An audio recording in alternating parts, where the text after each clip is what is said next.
Halo semua, gue Indra. Di video kali ini gue akan kembali membahas manga Chainsaw Man chapter 159. Dan oke, gak perlu banyak basa-basi, langsung saja kita ke pembahasannya. Chapter kali ini berjudul Attack on Samurai. Judulnya kayak familiar ya. Yap, sepertinya di sini Fujimoto memplesetkan Attack on Titan menjadi Attack on Samurai.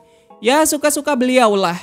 Nah, masih melanjutkan cerita sebelumnya, saat Haruka mengikuti Asa dan juga Femi, dia memberitahu Akoku dan juga Nobana untuk tidak mengikutinya. Namun sepertinya di sini mereka berdua tidak punya pilihan lain sekarang. Saat mereka semua berlari, Nobana sempat berhenti di depan sebuah pintu. Awalnya Nobana mengira itu adalah pintu keluar. Sampai akhirnya ketika Nobana memeriksanya, Nobana dibuat berteriak ketakutan. Karena ternyata itu merupakan ruangan berisi para Chainsaw Head ataupun Chainsaw Man palsu. Langkah yang lainnya pun terhenti gegara si Nobana. Lalu tiba-tiba di depan pintu tersebut muncul orang yang berkata kalau kemarin orang-orang yang ada di dalam sana masih menjalani kehidupan normal. Nah, orang tersebut ternyata si agen penutup mata yang sebelumnya menjaga ruang operasi Denji. Menurut si agen, kejadian ini sangatlah aneh. Sampai sekarang masih banyak orang yang berubah menjadi Chainsaw Head. Ia bingung sebenarnya apa yang memicu ini semua. Jika berdasarkan konspirasi yang beredar, katanya orang-orang akan berubah jika mereka menyukai atau memuja Chainsaw Man. Namun si agen sendiri tidak tahu harus percaya yang mana.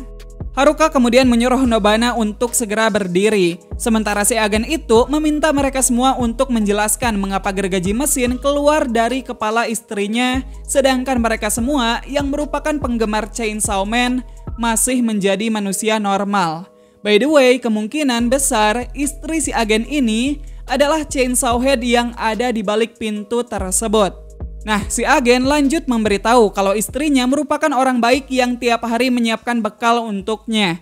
Namun kini dia berubah menjadi monster. Sedangkan tetangganya yang menyebalkan masih menjadi manusia. Si agen kembali bertanya kenapa hal ini bisa terjadi padanya. Apakah Tuhan itu sebenarnya tidak ada? Padahal menurutnya selama ini ia tidak pernah melakukan kesalahan apapun. Haruka pun kembali menyuruh Nobana untuk cepat berdiri. Sementara Asa kemudian bertanya pada si agen, apakah dia benar tidak pernah melakukan kesalahan sekalipun? Dan ya, si agen bilang jika dia hanya pernah berselingkuh selama 6 bulan dengan wanita lain yang ada di kantornya. Emang bajingan ternyata nih orang. Nah, seketika Asa switch dengan Yoru. Yoru menyadari jika agen itu hanya mengulur waktu. Yoru kemudian mendorong Femi dengan tendangannya. Dan tiba-tiba Katana Man mendobrak dan menyerang dari tembok yang ada di samping. Meski meleset, tapi kedatangan Katana Man ini berhasil membuat Guillotine Devil kembali menjadi pion. Saat hendak mengambil pion Guillotine, Femi hampir aja dibokong oleh Finn temannya si Katana Man. Tapi serangan itu berhasil digagalkan karena Yoru lagi-lagi menendang Femi. Finn itu pun mengolok-olok Yoru agar dia pelan-pelan saat mendorong Femi. Namun di sini Yoru tak memperdulikannya. Ya, entah ada masalah personal apa ya si Yoru sampai-sampai harus menendang Femi.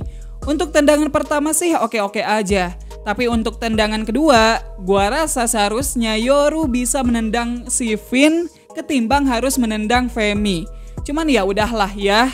Memang seperti itulah Chainsaw Man. Dan ya, chapter kali ini pun berakhir sampai di sana. Oke, jadi itu dia Chainsaw Man chapter 159. Sebuah chapter yang menurut gua biasa aja sih. Soalnya nggak banyak yang bisa kita bahas dari chapter kali ini. Di chapter kali ini kita mendapat sebuah cerita tidak penting dari karakter sampingan. Palingan yang menarik dari chapter kali ini adalah kemunculan Katana Man dan juga temannya. Selebihnya gue cukup terhibur dengan Nobana yang teriak-teriak mulu dan juga Yoru yang 2 kali menendang Femi. Gue yakin sih sebenarnya alasan Guillotine Devil kembali menjadi pion itu karena Femi kehilangan kendali saat ditendang oleh Yoru. Cuman tentu kondisi sekarang menjadi lebih menegangkan karena kehadiran Katana Man. Ya udah gitu aja video kita kali ini. Makasih buat kalian semua yang udah nonton video ini sampai habis. Sekian gua Indra dan kita lanjut di video yang selanjutnya. Bye-bye.